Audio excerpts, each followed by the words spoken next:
I'm Cheryl. And I'm Naima. We're three Black moms.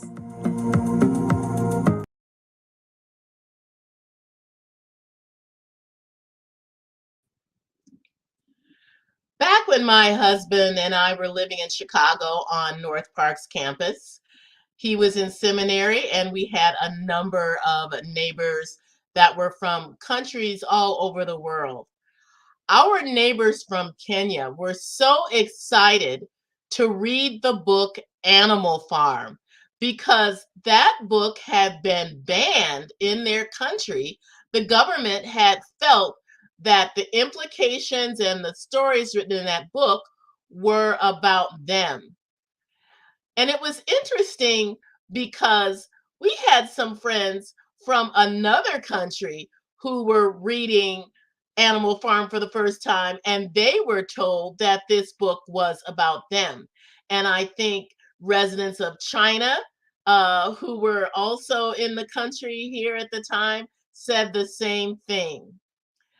Now, are we approaching a time where we are fearful of certain books, books that were written that portrayed certain characteristics or behavior, or even just the times in that sociological setting? And now we don't want anyone to be offended, so we want to get rid of those books. Is that right? I know that my son in law, who is a history teacher in Beijing, China, formerly had the freedom to choose different books to do his history classes, and suddenly the administration was going through what he had chosen and throwing out certain books if they implicated the country in a bad light. For instance, when the anniversary of Tiananmen Square came up, they shut down the internet and the phone system for 2 weeks. They did not want citizens talking about this historical event that cast a bad light on the country. Are we coming to that place where we're afraid to discuss historical things that happen? Are we afraid it's going to taint our children if we bring up certain aspects of history? And is there an underlying lesson to be learned from what other countries have done in banning certain books from their shelves? Sisters, what are your thoughts about this very controversial issue of banning reading materials in the public schools? Well, I, as a teacher of elementary schools, I had an opportunity. I had a lot of freedom because I was actually like the resident substitute for a couple of schools, two elementary schools and two high schools. I mean, one high school and two elementary schools under the Betty Shabazz International Charter School group. And I had a lot of freedom to choose things. I was actually able to teach from my own books on a number of occasions. And we had a chance to talk about a lot of different things, a lot of controversial things that students always want to talk about, personal relationships, political issues. It was during the time President Obama was running for office. We talked about assassinations. A couple of the students were just really fearful that that was going to happen. We talked about that period of time. And, that was very difficult. And there are things that has happened in American history that are traumatic, and they happen. You can't make them not have happened. So I had a chance to really take some teaching opportunities with current events. One day I brought in a newspaper and made copies of the article. I think it was about a young man who had killed his classmate, and we talked about that, bullying, what that can drive you to. And I think he was going to be tried as an adult.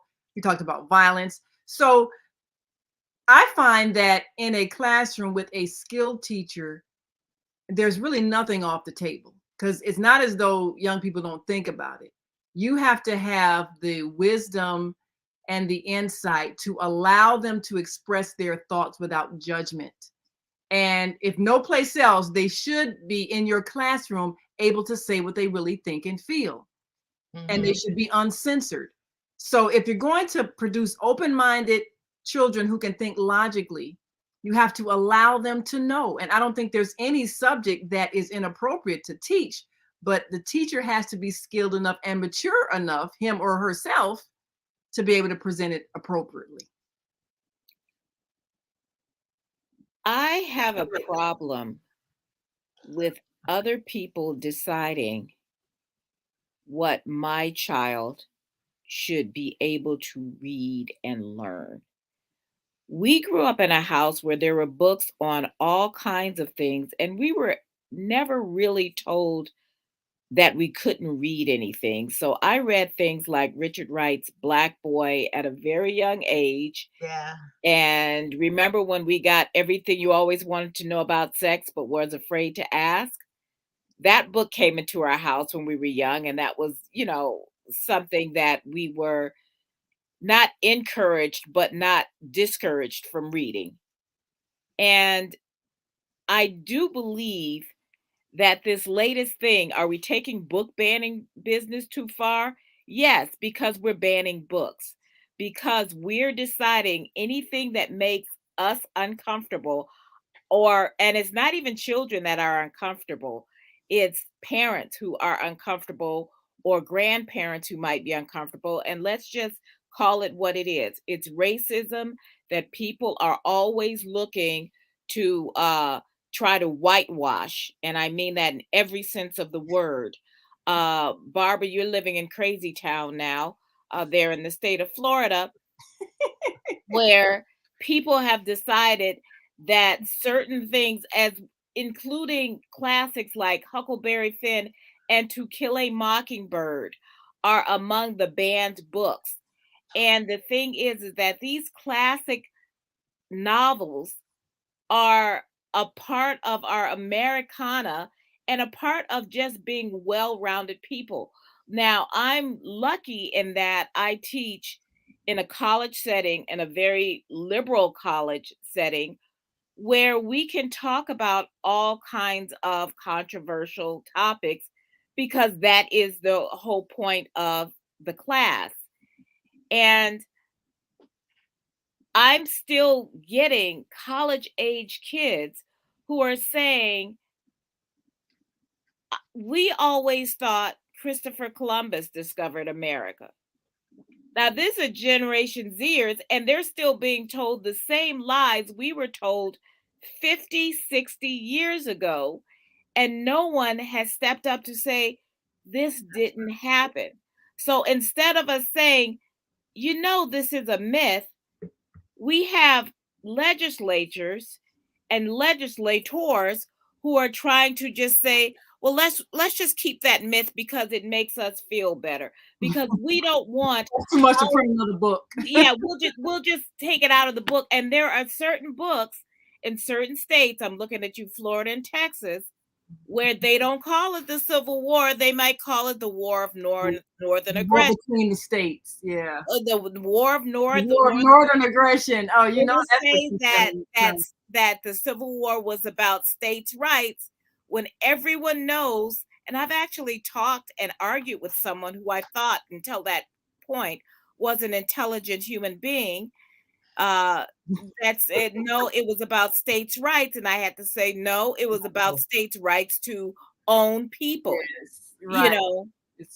It had nothing to do, so you can't whitewash these things. So now we're talking about, okay, what's appropriate, what's not appropriate for little kids. Well, there are books that you don't necessarily want a third grader to read.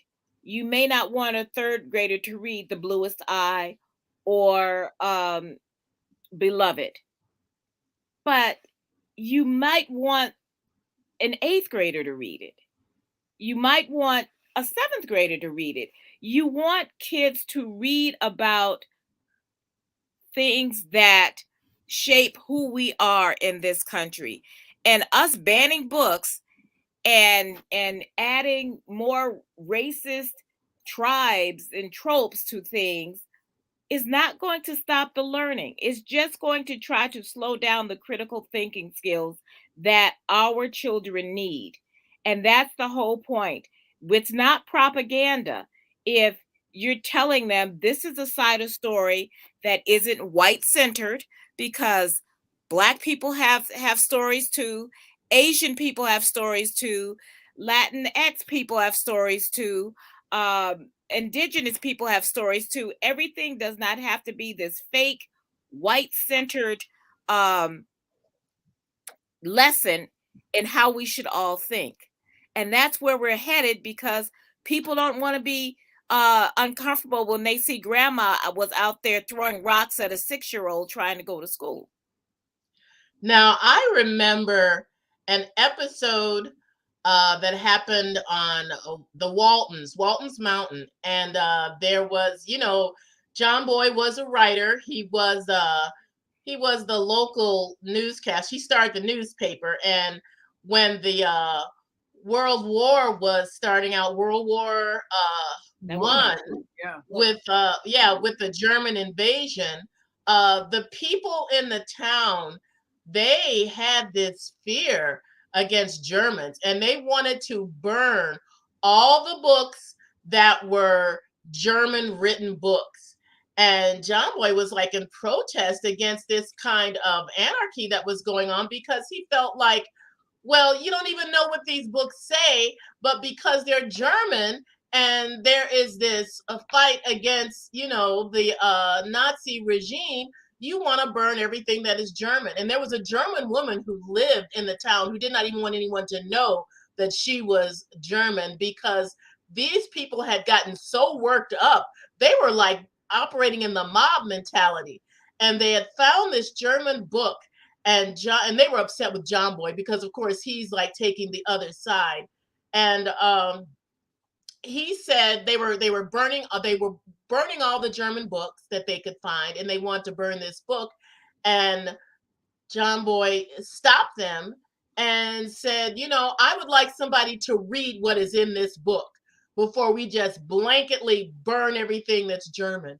And he looked at the German woman who had kept her identity a secret, and she came forward and told a little bit of her story. Everybody is like, all of a sudden, everybody is aghast because she was like a really kind, loving woman that everybody loved, and they found out she was German.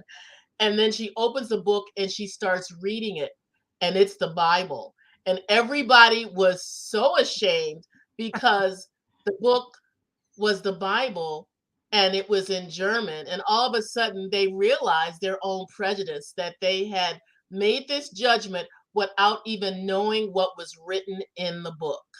Well, not even, I mean, that's an interesting story for fiction, but in real life, this country made it a law that Japanese Americans had to go into concentration camps after the bombing of Pearl Harbor.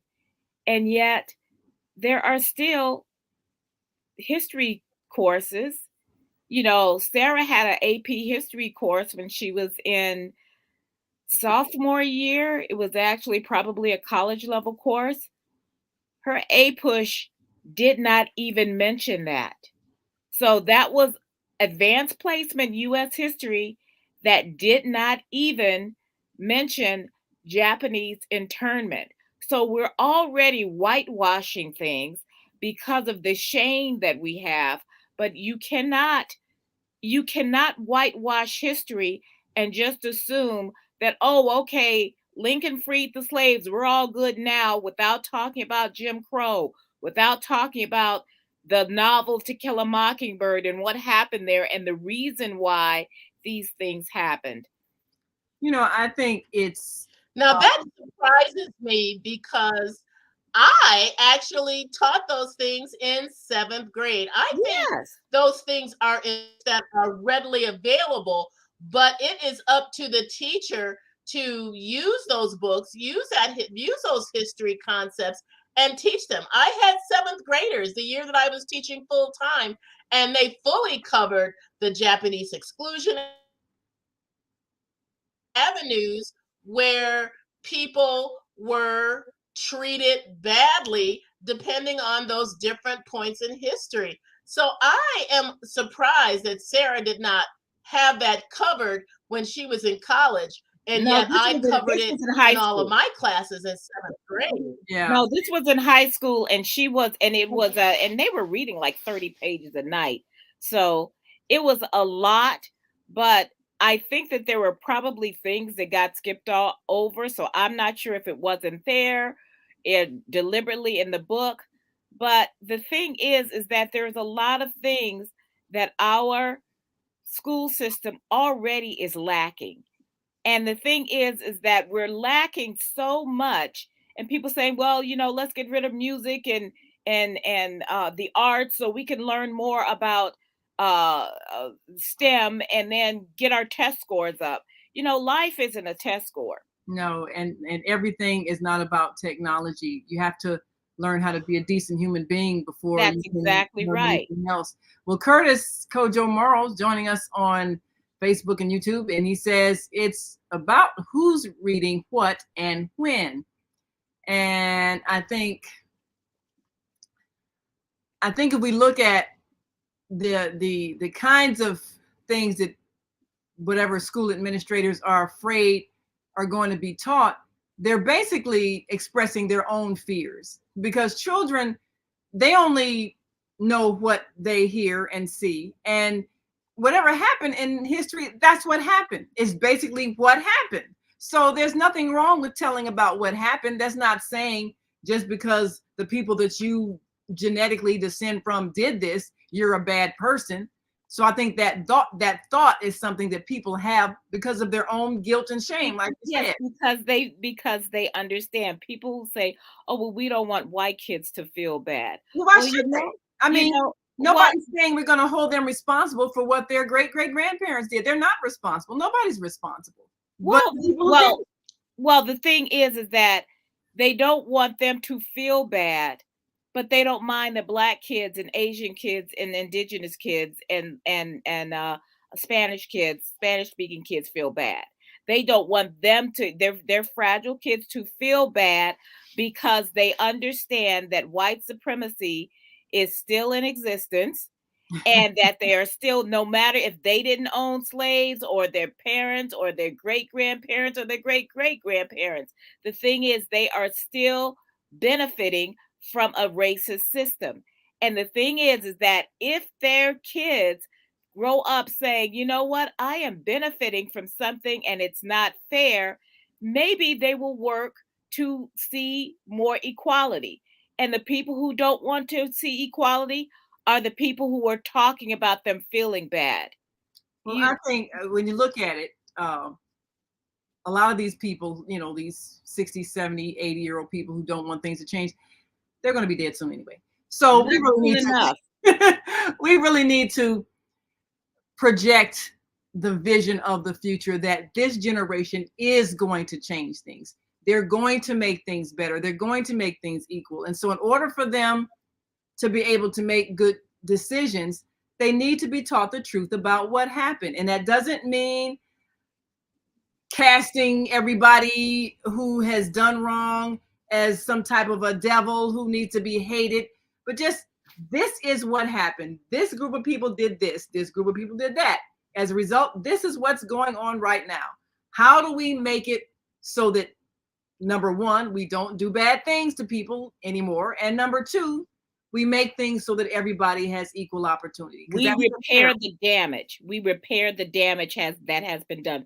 That's what the word reparations comes from. When people say, "Well, I didn't do anything. Why should I give anything?" No, but if you have generational wealth because you were able to get a loan while these people were not, yes, you are still benefiting, and yes, the government does still owe money.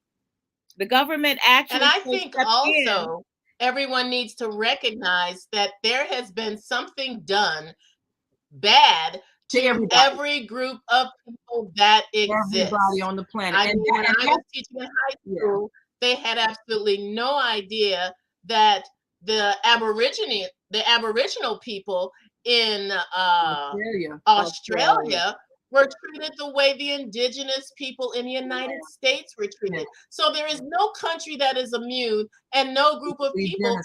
that is immune from having bullied another group of people. Even Yeah, tribal groups in African countries have bullied or killed, murdered, raped, done all kinds of things to other Sold into tribes slavery. and slavery in it's happened everywhere. To deny it is to deny that we all have a problem that we need to work and overcome. Well, Exactly. I think if we are willing to be honest and go back far enough in history, like you say, something has happened to everybody. Now, I recently came across some historic information about the time period when the world was a matriarchy and women ran everything and women excluded men from power and women basically dominated leadership and government and education and industry and all of that. And men were basically just like, baby makers. Okay, well, you planted the seed, we're done. Oh, you do the heavy lifting, but we don't really need you. You're not smart enough to run things. That was the way of the world. I, So I like that though. It is like I got this from Homer Simpson, from The Simpsons. Marge's two sisters said, because they always hated Homer, and they said to her, yes, he's given you three beautiful children, but after you plant the seed, you throw the envelope away. oh, that's mean. That's mean. But the thing is that why Oh, should my man anyone? watching that. I didn't say that. She did. That's But why interesting. did I you? never watched The Simpsons, so I'm just Oh yeah, it was yeah. it was just a hysterical line because I just thought, oh my goodness, that's so mean and true. Uh, but really, the thing is that why the problem is with human beings is that someone always wants to conquer and colonize someone else, Yeah. and we Yeah. need We're to deal with guilty. we And need to deal everybody's with done it. that. And I think that if we can look at it as not as there are any permanent villains or any permanent victims, realize that every group at some point in world history and human history, every group has mistreated every other or some other group somewhere. Everybody's been both the recipient of bad treatment and the perpetrator of bad treatment. And this is why when we can teach what really happened, then we can teach the ethics of what should happen. How should you treat people? Right. How do you create a society where everybody has what they need? Everybody has an opportunity to thrive. Nobody's afraid of anybody because nobody's trying to harm anybody. If we can have that as a vision of where we're going as a human family, then we don't have to be afraid of telling the truth. And Delamy Smith had a couple of things that he said. He said, okay, and he said, that's a beautiful answer. And then of course and Curtis Godomaro says well taken. Yes. And Well, that's the thing is as that far as the matriarchy, I guess that did you research? Yeah, but I think the Earth's history is a lot longer than we have even been allowed to 2,000 know. years or 6,000 years Yeah, or it's however like many millions, thousand and we years. have not been allowed to even know that. Just like you have students that weren't allowed to know about the Japanese internment. We're not allowed to know all the different civilizations that were great and greater than our technological advancement, and much more advanced in their knowledge and skills. We're not allowed to know that because why? Because then the It's thing our loss. it's It's our our loss. Just like animals that go into this extinction. Yes. Yeah, when animals are extinct, there are certain categories of animals that we will never know what knowledge we have lost by them being killed out of existence. And how that rebalances and unbalances the whole nature. It's like right Exactly. now, people don't understand that the fact that the destruction of bees is going to be our undoing. Yes, bees Yes. pollinate plants, and without plants, we die. Yes, and all of these things, we're all part of a Related. delicate ecosystem. We're all part Yeah. of one system. Now, this is what we teach our children. If we teach our children the whole concept of oneness, we're part of the one system, and all of us are important in it. And if you do something to damage a part of it, you've damaged all of it. Just like if you do something to damage a group of people, you've damaged all of them. So Yeah. when we Everything is affected. everything is affected. And it's more important to teach that truth than to try to make it seem like, well, some people, well, they really don't matter because they didn't do anything. Or these people, well, what they did was okay because they're superior. I mean, rather than teaching a lie, just teach what happened. And then let children with the brilliant minds they have be able to figure out what we should not repeat in the past that didn't work and was harmful, and what things we can repeat, and what things were helpful, and what things we can expound upon. So we have to be able to admit we didn't know everything, and we're not the smartest people in the world. We don't know everything, and there has been greater knowledge than what we have today. That what do we do that destroyed civilizations? And there are some things that are unknowable. And that's okay because we're constantly learning. But we cannot keep trying to go backwards to a rose-colored time that never actually existed. Right. The good old days. The good old days were not good for everyone. Right. These are the good old days. Yeah. Today's days you're living in, those are good ones. Yeah. If you're living, it should be good, and you should not be trying to squash the progress because we cannot go backward.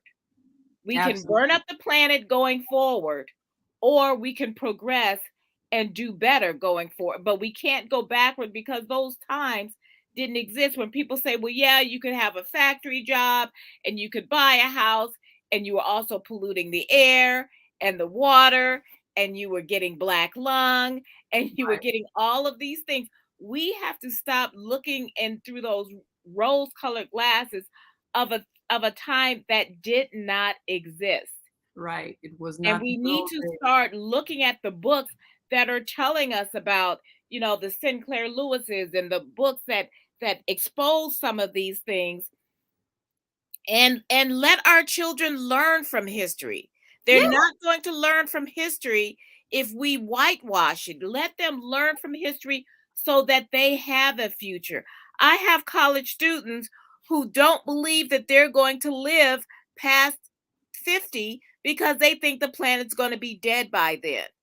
And they need to know that they have the power to choose what's going to happen to the planet. And and we need to give them that power, and we need to give them that knowledge. Right.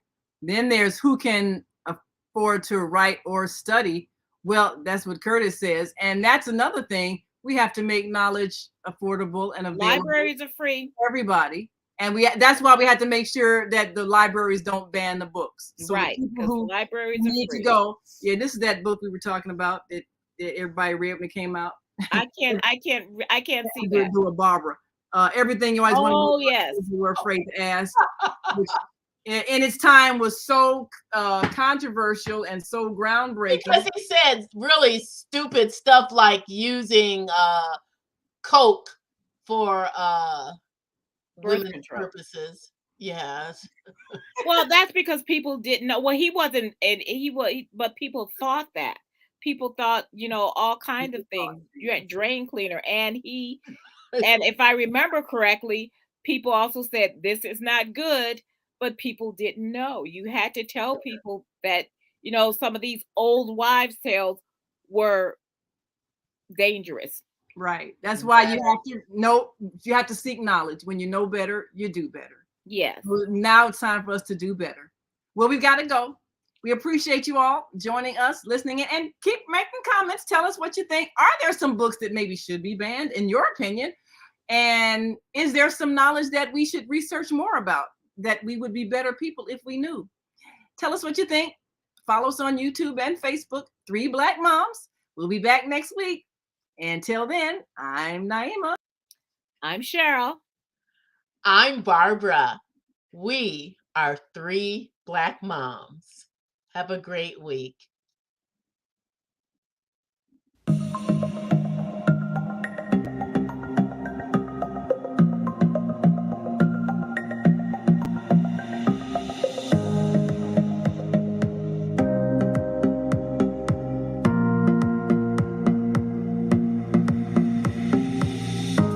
Hi, I'm Barbara.